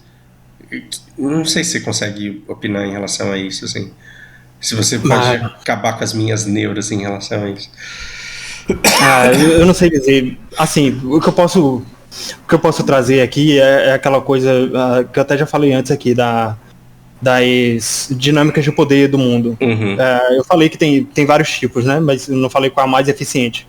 A mais eficiente de todas é quando você consegue fazer com que a pessoa que está... o objeto faça a sua vontade sem que ela perceba. Sim. A pessoa está executando, está fazendo exatamente o que você quer e ela nem está percebendo, está sendo feito de trouxa e ainda está agradecendo você. Sim. Isso, os Estados Unidos conseguiu isso com muitos países porque a gente está aceitando o monopólio de Hollywood, a gente não controla a nossa... Nossa cultura é basicamente americana. E nossa cultura é basicamente americana, a gente consome tudo, compra tudo de lá, não sente muita nem necessidade de produzir aqui. E tal. Nem de desenvolver o nosso próprio estilo de vida, porque ele jamais seria tão bom quanto o americano. Nunca passa na cabeça de um adolescente que ele poderia viver sem Netflix, sem a Marvel, embora a Marvel seja sensacional, que ele poderia viver da cultura da terra dele, porque se ele tiver interesse, ele descobre em livros esquecidos na biblioteca o folclore do nosso país, e ele poderia se tornar um famoso desenhando e continuando histórias com figuras do nosso próprio folclore. Não passa isso na cabeça, porque nada do que eu fizer vai ser melhor do que o Iron Man. Não, isso. A gente está americanizando a nossa juventude, a gente está doutrinando nossos jovens, desde muito pequenininhos, a aceitarem como verdade tudo que os Estados Unidos propõem. E você jamais vai aceitar um contexto de guerra onde os americanos se prejudiquem. Porque você olha o americano e você reconhece. Você pode ser índio, você vai olhar para o americano. Se você estiver na cidade e se você tiver uma vida urbanizada, você vai olhar para o americano e vai se reconhecer nele, porque ele é o Peter Parker, ele é Emma Watson, ele foda-se de que lugar o gringo você se enxerga nele porque você está consumindo essa cultura e você se enxerga nesses personagens e nesse país e nessas pessoas. Sim, mas eu não entendi muito bem qual a relação com o MBL nessa história toda. Eu tô jogando BTO o dia inteiro, minha vida tá uma desgraça, tô jogando LOL, perdi minha namorada e eu preciso fazer parte de um grupo e eu acho que meu país tá uma merda. Aí eu descubro que tem um curso do MBL que se eu pagar eu vou estudar e vou aprender. Aprendo um monte de coisa. Os caras me colocam em aulas de treino de debate, eu vou aprender a debater, eu vou aprender a massacrar os caras que vivem da lacração. E aí eu aprendo um monte de coisa que é interessante, um monte de coisa que é de fato verdade, aprendo a atacar um monte de coisa que é de fato errada, só que aí eu começo a defender também alguns interesses imperialistas. E aí eu começo a ser a favor da privatização de tudo, independente das condições em que elas acontecem, e aí eu defendo o entreguismo porque eu acho que a iniciativa privada ela sempre vai ser melhor do que o governo. E eu não acho que não deva acontecer essa privatização, mas ela não deveria ser entreguista. E assim, o que você tem nesse meio é muita gente se aliando ao entreguismo, achando que é melhor dar para stockholders do que deixar isso na mão do governo. Dá uma olhada no seu microfone, vê se está com um mau contato. Mudou alguma coisa? Mudou, melhorou bastante. Mudou? Tá.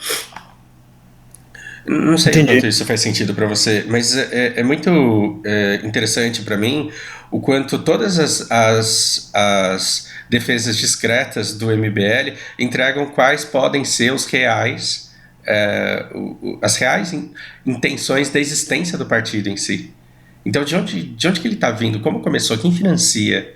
Quem paga? De onde vem a grana? E pode ser ali da Fiesp, sim, mas e se for americano? O que isso significa? E eu não estou querendo converter um monte de gente para odiar o MBL por isso, achando que é verdade o que o Fausto pensa. Uhum. Não é isso. Mas se o MBL, por exemplo, ele tiver uma mão muito pesada americana de investimento para fazer a coisa crescer, para fazer a coisa tomar a dimensão que tomou, porque foi muito rápido, os caras conseguiram um crescimento meteórico, e não é só com habilidade de redes sociais, teve investimento de grana ali, para movimentar e para ter o levante de poder que eles conseguiram em muito pouco tempo. Se esse poder todo, se esse investimento todo tiver vindo dos Estados Unidos, o que é que isso significa? Pensando por esse lado, eu acho que até consigo entender. Mas assim, eu não tenho muitas ressalvas com o MBL, não. Eu acho que dos grupos políticos que a gente tem aqui no Brasil, pensando nas alternativas, sabe? Sim. Eu sei lá. Eles têm 99% muito bons, né? Eles têm 99% muito bons. É esse 1% que me incomoda. Mas eu acho que a gente tem inimigos tão maiores e tão cheios de problemas. Porque assim, já entregando parte do meu TCC aqui, o que eu defendo, o que eu acho que o Brasil devia fazer, isso aí já é um plano muito, muito ambicioso, muito mirabolante, coisa da minha cabeça, porque os alunos são estimulados a isso e é isso mesmo que eu tenho que fazer pro TCC, tá? A gente tem que fazer com os Estados Unidos o mesmo que a China fez com os Estados Unidos. O que foi que a China fez com os Estados Unidos? Ela ignorou todas as diretrizes, todas as instruções todas as leis de direito autoral e propriedade intelectual. Os Estados Unidos mandaram o chinês fazer iPhone. Eles aprenderam a fazer iPhone e começaram a fazer os iPhone, idênticos aos iPhone. Começaram a vender lá, copiaram todas as tecnologias e deram a instrução, a educação para a população para se desenvolver no mesmo nível que os americanos estão. E agora eles viraram o maior inimigo da economia dos Estados Unidos. E justamente por isso, eu acho que o Brasil devia se aproveitar desse tipo de coisa no mesmo sentido. A gente podia deixar os americanos entrarem, porque eles querem entrar na mesma medida que sempre tiveram aqui, mas que tem no resto da Europa também. Lá tem todo tipo de empresa americana, tem várias empresas de telefonia, a gente tem várias instituições que eu considero um problema, tipo a Anatel, por exemplo, que sustenta um oligopólio, a gente só tem direito a 4 operadoras de celular, por exemplo. A gente podia ter acesso a todas, fazer a nossa própria, copiar as tecnologias e ignorar completamente qualquer esperneio que os Estados Unidos pudessem dar e começar a exportar daqui pra frente. Pra gente também se chamar de potência. A gente precisa chamar os Estados Unidos pra dentro. Isso é a cabeça de Lucas falando, tá? Não é opinião de academia.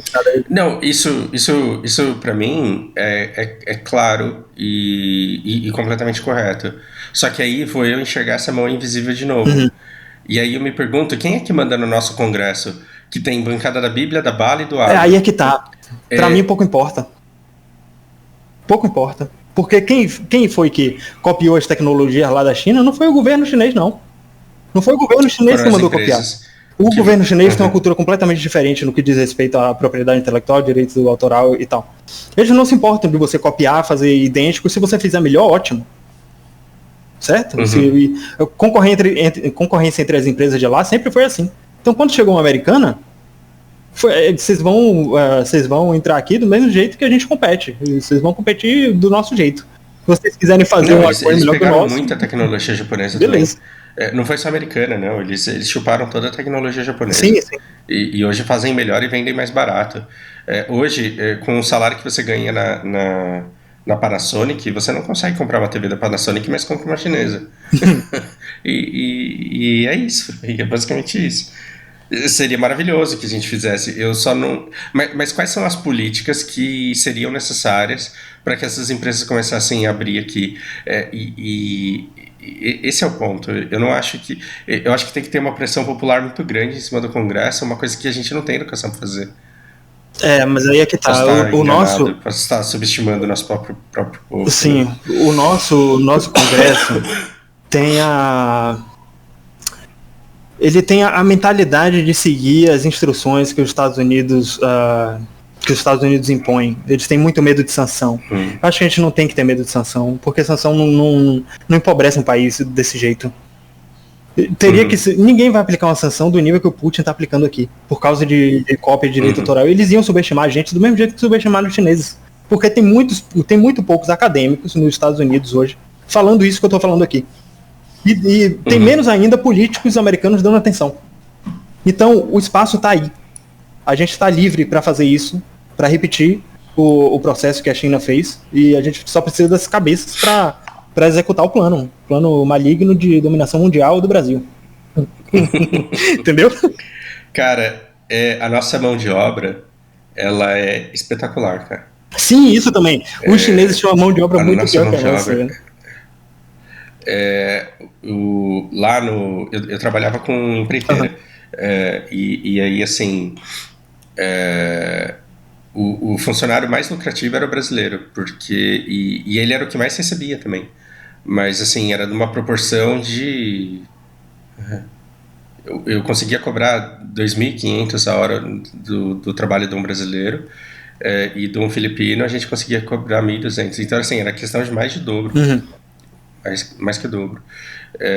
E o brasileiro, ele não só é um bom executor, como ele é extremamente criativo, porque a gente tem que passar tanto perrengue na vida que a gente presta atenção quando está trabalhando e a gente encontra soluções para os problemas. Quando você consegue fazer o brasileiro vestir a camisa, ele é extremamente lucrativo. Ele descobre desperdício, ele descobre como aprimorar processo, um monte de coisa que um funcionário japonês não está acostumado a fazer. E a gente ainda encara emprego como privilégio. Você fala, nossa, como eu tenho sorte de ter um emprego. Troca por qualquer R$100 a mais que o outro oferecer também, mas enquanto ele está lá, ele está dedicado. Então, em questão de potencial, não tenho dúvida nenhuma. Se eu tivesse que erguer uma potência com o trabalho... Isso daqui não é questão de preconceito, prestem bem atenção. Isso daqui é de percepção mesmo.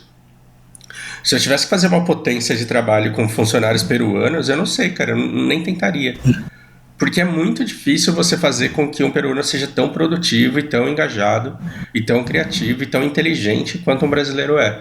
Só que a gente fica aí vendo na televisão um humor que só nos diminui e que só tira a nossa moral, né? Quando na verdade a gente é um povo extremamente capaz, cara. Sim. A gente é demais. Eu dei o meu recorte aqui totalmente cheio de viés, enfim. Perfeito, eu também não tenho muito problema com isso. Temos que terminar. Tá. Para arrematar o trabalho da Cuba, você está me dizendo então que para você acabar com as sanções americanas e para você desenvolver isso daqui, você precisaria de uma mudança interna e não externa. Você acha mesmo que os Estados Unidos, numa eventual troca de governo, ele daria todo o apoio e começaria a comprar desse país aqui? Não, pouco importa se os Estados Unidos vai comprar ou não. Entendeu? Se eles mudarem se eles mudarem de governo, se eles resolverem o problema internamente, você acha que o negócio se desenvolve? Aí é que tá, porque assim, quem financia Cuba hoje? Parte da população com o mínimo que consegue produzir, mercado negro, turismo sexual, Lá, eu não sei se você sabe, mas homens oferecem as próprias esposas e filhas em troca de euro e dólar. O turismo sexual lá é muito forte.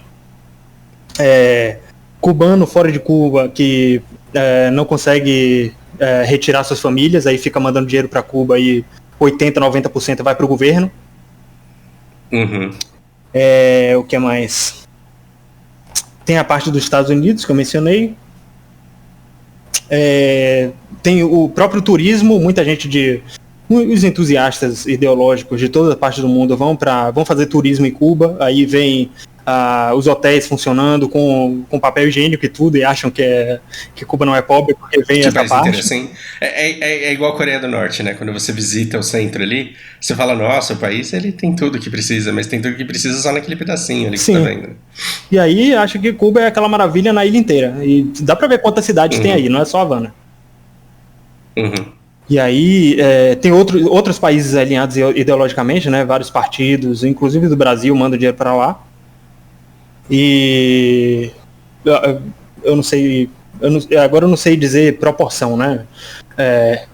Quem financia mais? Quem financia mais o governo de Cuba e mantém a opressão do jeito que está?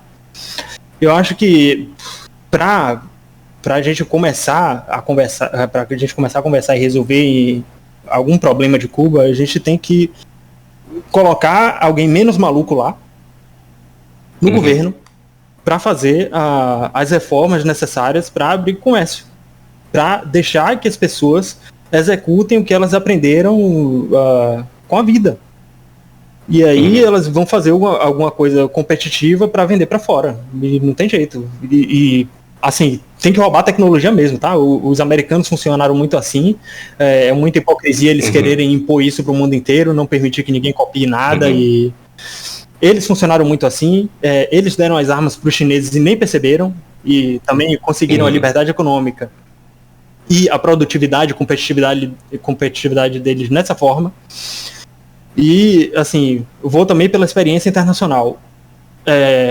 Isso também deu certo em qualquer lugar do mundo. Todo mundo que conseguiu produzir, que conseguiu conseguindo extrair de seus recursos naturais os produtos e tecnologias necessários para sair da pobreza, todo mundo conseguiu. Tem país da África que conseguiu isso dessa forma. Então, Cuba tem acesso ao mar, tem instituições internacionais já de cooperação entre todos esses países aqui, Panamá, San José, Nicarágua, Honduras, El Salvador. Esses países estão começando a enriquecer. Inclusive o Panamá está aqui como paraíso fiscal. Dessa forma, guardando dinheiro de bilionário. Saiu os Panama Papers, não sei se você vai lembrar. Descobriram que vários milionários e bilionários estavam lavando dinheiro no Panamá. Como é que o Panamá enriqueceu? Fazendo isso com o canal do Panamá, que criou o acesso para... Qual que é a importância desse canal? Basicamente... A importância desse canal... Peru, Chile... Não, aí é que tá. Para você transferir qualquer coisa que venha pelo Atlântico Norte ou da África e queira passar para a esquerda, queira passar para Los Angeles, é o único caminho. Para Los Angeles, para o Peru, para o Equador, para o Chile, tudo que entra e sai desses países e vai para o outro lado, passa pelo canal do Panamá. Mas existe tanto fluxo assim? Existe tanto fluxo de Europa a Ásia por esse canal? Não só de Europa e Ásia, existe muito do Chile, do Equador, inclusive, só para você ficar esperto, tá? A América do Sul tem lá o Mercosul, mas isso aqui é muito dividido. Todo mundo aqui se odeia, todo mundo quer se explorar o máximo possível.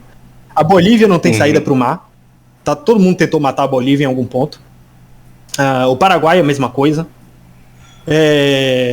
Existe uma cooperação entre Colômbia, Equador, Peru, Chile, eu não sei se a Bolívia tá. Esses 4 com certeza. Para excluir o resto da América Latina. O Chile entrou em uma cooperação com o México, com os Estados Unidos e com o Canadá. E por isso o Chile é próspero como é. Uma cooperação para dar livre comércio, redução de impostos, de importação e exportação. e troca de tecnologias com esses países mais desenvolvidos, e justamente para sufocar o resto da América Latina, para empobrecer o Brasil, para deixar o Brasil para trás, para no futuro tomar a Amazônia, por exemplo. Quando chegar a escassez de água, que eu já falei, que a França tá de olho, tá com o pé aqui dentro. Do porquê que a gente não tá tendo filho, pelo menos eu não. Vamos cuidar da Lana porque ela já tava aí, tadinho. Mas fazer filho agora nem pensar, porque daqui 30 anos o negócio vai tá muito feio. Pois é. Então o fluxo disso aí é imenso. É um país inteiro. O Chile tem muita gente, o Peru tem muita gente, o Equador tem muita gente. Por mais que não sejam países, europeus, é muito dinheiro para só o Panamá, sozinho, cobrar esse pedaço todo. Cobrar esse pedaço todo. O Panamá é o país mais rico daqui, da América Central. Então, quando a gente vê a importância simplesmente desse canal, você vê que o que está rolando aqui na Ucrânia não é uma disputa de bem e do mal, ou de um lado de um ideal ou de outro ideal. É porque essa saída por mar aqui, para ter o acesso a esse canal de Istambul, é muito precioso. Sim. Verdade. Cara, eu tenho duas coisas para te dizer. Primeiro, a nossa conversa, ela me educou muito e eu consegui me poupar do monte de vergonha que eu ia passar, porque eu percebi que as minhas ideias não faziam sentido pelo que eu aprendi com o que você falou antes, então eu não expus as merdas que eu ia falar depois. Perfeito. E segundo, eu preciso que você depois me passe um Pix que não seja seu telefone, nem seu e-mail, nem seu CPF, porque eu quero deixar na descrição dos vídeos que eu fiz com você até agora. Porque esse canal aqui, ele é meu trabalho voluntário, eu não quero ganhar nada com ele, mas o trabalho que você faz, ele, assim, você, o Leonardo, vocês dão cursos quando vocês vêm aqui, e aí eu quero que espontaneamente quem assistir os vídeos possa tomar a iniciativa de recompensar vocês. Muito obrigado, cara. Entendi. Porque, assim, de verdade, isso é muito valioso. Esse tipo de conversa você não encontra em grandes canais, porque os grandes canais, eles têm donos, e esses donos têm viés, e eles não podem jogar no seu colo uma perspectiva neutra, eles têm que vender a narrativa que justifica a existência deles, né? Então, a gente que quer ter acesso à informação sem interesse, a gente tem que saber incentivar e motivar e recompensar, porque senão, de repente, a gente não vai ter mais gente disposta a fazer isso. Enfim, muito obrigado. Desculpa pelo esse monte de tosse na sua orelha. Não, tá ótimo. E assim, no que depender de mim, isso daqui vai ser um canal recorrente. E tomara que as pessoas tomem a iniciativa, que é justamente para justificar mais vindas suas. Porque tem muita coisa que eu quero saber. Enfim,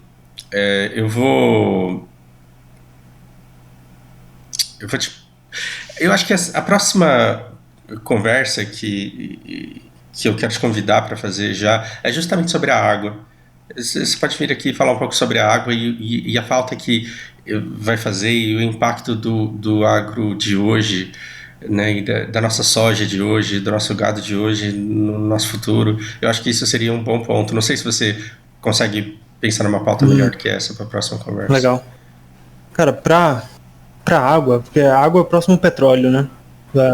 Os países, assim, todo mundo sabe que os países vão entrar mais em guerra por causa disso. Já entram muito, mas vai ser a próxima tendência depois do petróleo, depois que a gente arranjar ou otimizar as nossas matrizes energéticas, a próxima escassez vai ser a da água, e o mundo está condenado a isso. Então, isso é uma coisa que eu não manjo, eu confesso, assim, tem muita coisa que eu me armo um pouco antes de você vir para cá, porque eu gosto de saber do que eu tô falando. E água eu acho que eu sou muito leigo. Então, seria interessante, assim, saber onde estão as maiores reservas, onde serão as maiores brigas por causa disso agora, quanto tempo vai durar cada coisa, cada lugar. Eu acho que isso seria uma conversa fantástica para o próximo. Beleza, eu vou me armar um pouco desse conhecimento também, que eu tenho alguma base, mas vai ser legal para a conversa que a gente vai trazer. Massa. Eu vou tentar também me informar um pouco, porque aí pelo menos eu te faço umas perguntas menos burras.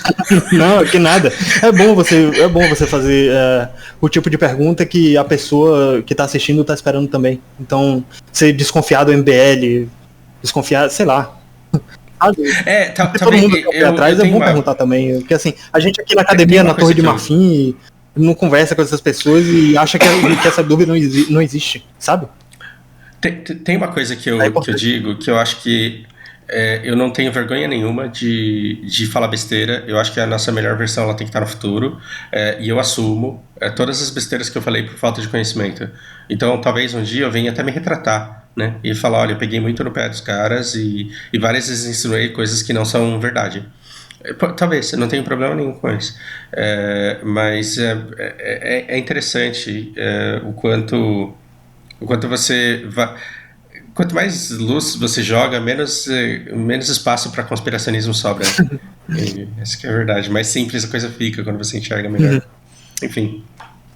Cara, muito obrigado. Eu vou encerrar a gravação e a gente se despede. Dá um tchau pro pessoal do jeito que você quiser. Valeu, pessoal. Muito obrigado pela atenção. Eu espero vocês no próximo vídeo. E podem deixar nos comentários se vocês tiverem alguma dúvida, que a gente pega no nosso próximo contato. A gente pode esclarecer qualquer coisa que vocês perguntarem aí. Muito obrigado pela atenção de vocês. E muito obrigado pelo espaço também, Fausto.